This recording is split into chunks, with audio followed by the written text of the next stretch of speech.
आज हूँ मोर शाशु घरे 9 दिन। सो हला है दोस्त मुझे सकाଳେ उठी रेडी ही लगौली मुंडरे सिंदूर पुणी मोर मनरे पड़ला कि मुंडरे ओढ़ना दे सिंदूर लगा जाए और हाथ रे मुंडरे बेकरे सबुआडे सिंदूर लगा जाए। Actually this is not Sindoor, this is lipstick. So guys आपण मन मो इंग्लिश देखि जमर भी डरिबेनी। एबे मु लागुनी पूरा सुंदर सा क्यूट सा नुआ बहु रेडी ही प्रथमे तो मु नेइथिली मो शाशुंकर आशीर्वाद आ मो शाशु मते कहितले गरम गरम चा बनिया पई। मुडरा तो चा न हले सकाळो भात हजम हबा। तापर मु एटी कैमरा ऑन करी शाशु मांगु नै चा धरैथिली आ शाशु मांगु कहितले कि तमे चाहा बहुत सुंदर हेजी बोली कहबो हले शाशु मा तो मो गोमर खोली देले। मु खाली वीडियो बनिया पई मिछ कप नै कि धरै देइथिली। तापर मु पळे आसले ठाकुर घरु ठाकुरंको पूजा करिया पई। एटी ठाकुरंको नमस्कार भी कली आ ठाकुरंको मु एया मागिली कि जो कज्जा कई शाशु मु पाइची ता कबडर मत रक्षा कर।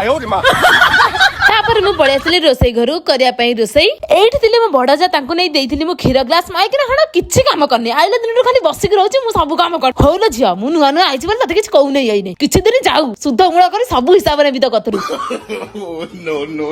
तापर एठी मो ससुर गादे बादे रेडी ही आसी बसी जाइतिले करिया पई भोजन आ कहरे मु चाकर टाइम टाइम करके खाइक देमी बसिया सब खाइबे।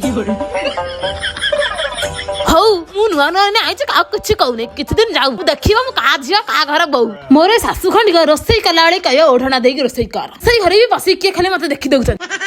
तापर मु एठी आसी घर द्वारा टिके खरगा खरी करूथली आ मो ननद आसी देखि मते कहउचंती अरे भाउज तमे मोर तमे कोन लगौछ एते जोरे फ्लो करछि। मु यूज करे 200 टंकार dot 2% kojic acid night cream याकू मु रात रे सोइला पूर्व लगाए ड्राई स्किन पई बहुत भल स्किन को हाइड्रेट और फ्रेश रखिबो राती सारा सब दिन यूज करले रिजल्ट मिलिबो बहुत बढ़िया। एटा 3 एक्सपर्ट नाइट क्रीम जोथिरे अछि कोजिक एसिड नाइसिनामेड अल्फा आर्बिडेट और 10x राइस वाटर जोटा के pigmentation dark circle dark spot को कमाए। रात रे लगे सइले सकाळ गोटे ग्लोइंग स्किन आपण मानको मिलि जिवो। ऊपर मु टैग कर देछि आपण माने चाहिले ऑर्डर करि परबे।